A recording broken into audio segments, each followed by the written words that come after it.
All right, so the time period for U.S. history that follows, one, the era of good feelings, but more importantly, follows the time of the founding fathers, is known as the Age of Jackson. And Andrew Jackson is such a polarizing figure.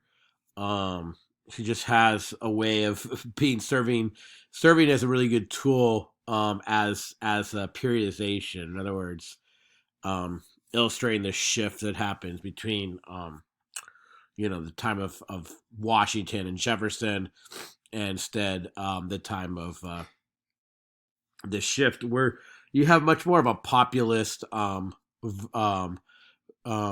voterate happening. So let's go over this.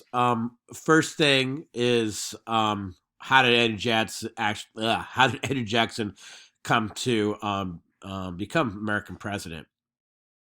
Well, he serves as this a good example of the rise of generals. Um, so in some ways, he's a trendsetter. And in fact, later on, a few presidents after Jackson, William Henry Harrison would be another figure who fashioned himself as kind of a everyday man, um, and who made his name during the War of 1812. So both Jackson and Harrison became popular because of two things actually as generals. One, they became popular for winning victories during the War of 1812. Remember, that was a war happening during the presidency of James Madison. More importantly, and Jackson, much bigger. Jackson won the Battle of New Orleans, which actually happened. This war happened after the peace treaty was already signed, but it was such a big victory for Jackson that he was this. He kind of rode this victory into politics. Um, Harrison. Okay, so the other thing the two have in common is both of them are famous fighters of Native Americans. So during the War of 1812, you recall that Tecumseh rallied a number of Native American tribes with the British to fight against the uh, um, the Americans, and eventually lost. So there's some primary sources you can read up on the continuing deterioration of relations between the United States and Native Americans. Jackson falls under this category as well. So even though Harrison is famous for these victories against Tecumseh's forces, Jackson continues is known for defeating the Creek Nation and gaining the territory. This happens after the Battle of Horseshoe Bend. And later on during his presidency, he'll be the one to basically really push forward the Indian removal that happens in the South. Um, Now, another part of Jackson's rise to power is the corruptness of politics and really kind of the end of the era of good feelings. Um, Now, as we saw earlier, there tend to be this trend of Secretary of State becoming the next president. And so, for example, Jefferson was Washington's Secretary of State, Madison was Jefferson's Secretary of State, Monroe was Madison's Secretary of State. And so, John Adams' son, was James Monroe's Secretary of State, the author of the Monroe Doctrine. And eventually, it looked like the election of 1824 for the presidency would be Adams. However, Andrew Jackson was very much challenging Adams. It was kind of a four-way race, actually.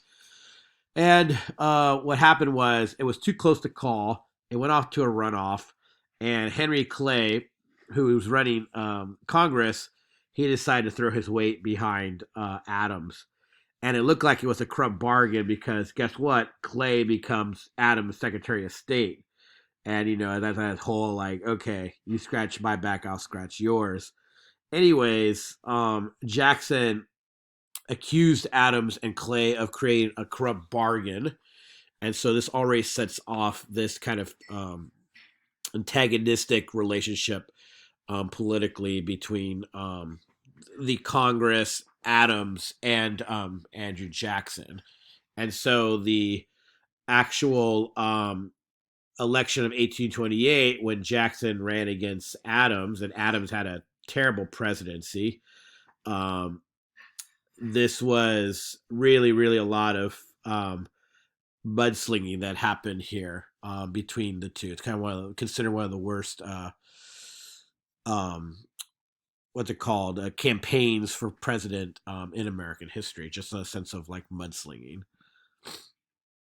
Okay, I'm not going to say much about this. I want to spend more time talking about Jackson. But I will say that you do begin to see the further industrialization of the North. You can read Foner on this as well, but this further in the North, you just see growing urbanization, especially around New York, and industrialization. So what begins in England as the Industrial Revolution starts to flow over into the United States, specifically in the Northern Territory.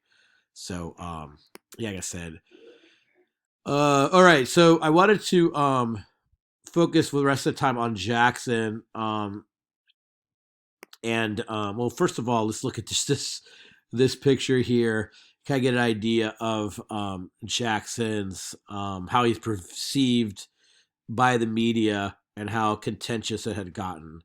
They actually are painting Jackson as a king. So, in other words, they're painting Jackson as a dictator. And, see here he's stepping on the Constitution of the United States. He's got in his hand a letter that says veto. And then here it says King Andrew the First. So you get this idea of him as, a king. And obviously, the early stages of American politics, and frankly, probably even further on, the idea of one man dictator is you can't get more un-American than that. So that's how Jackson's perceived. Now, he is one of the most polarizing of American presidents. He is the first that is truly kind of the self-made man. Born in a log cabin, as I mentioned earlier, this will be something that a lot of presidents will what's it called, appeal to, like just being your everyday Joe. But Jackson can actually that distinction sticks. He actually was orphaned even. Dad died young. Him and his brothers were involved in the Revolutionary War. They're really young, helping carry messages in the front lines. And then actually both of the brothers got captured, tortured by the British. Their mother came to rescue them. On the way back, his brother died, and then soon after, his mother died. So Jackson was alone. And it's a kind of an amazing story how he made it from that point all the way to the presidency.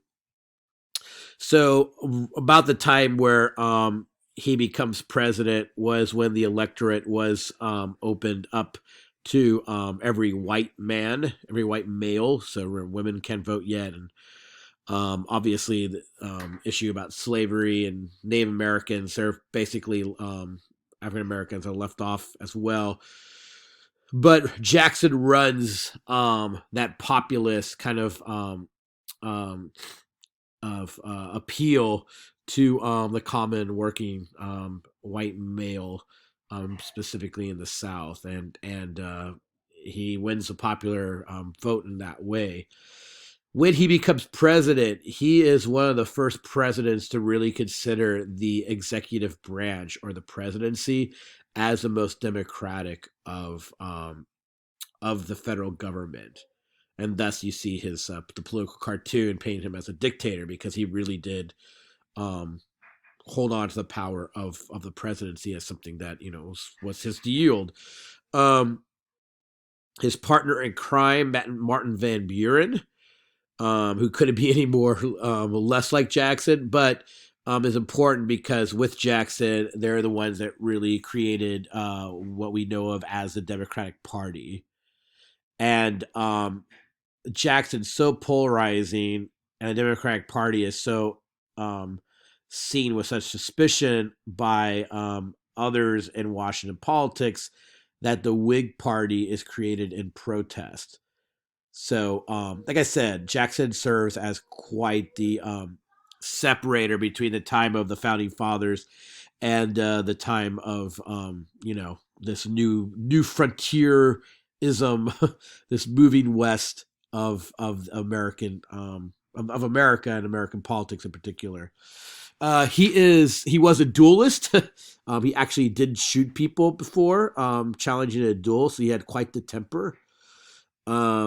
His time in as president, his cabinet was known as a kitchen cabinet, and that meant that there was quite the revolving door and turnaround with his cabinet. Kitchen is basically that he was firing one secretary of something and then opening up the back door and letting in the next guy. And moreover, connected to this is the spoil system, the idea that he rewarded people that were active in his campaign to become president.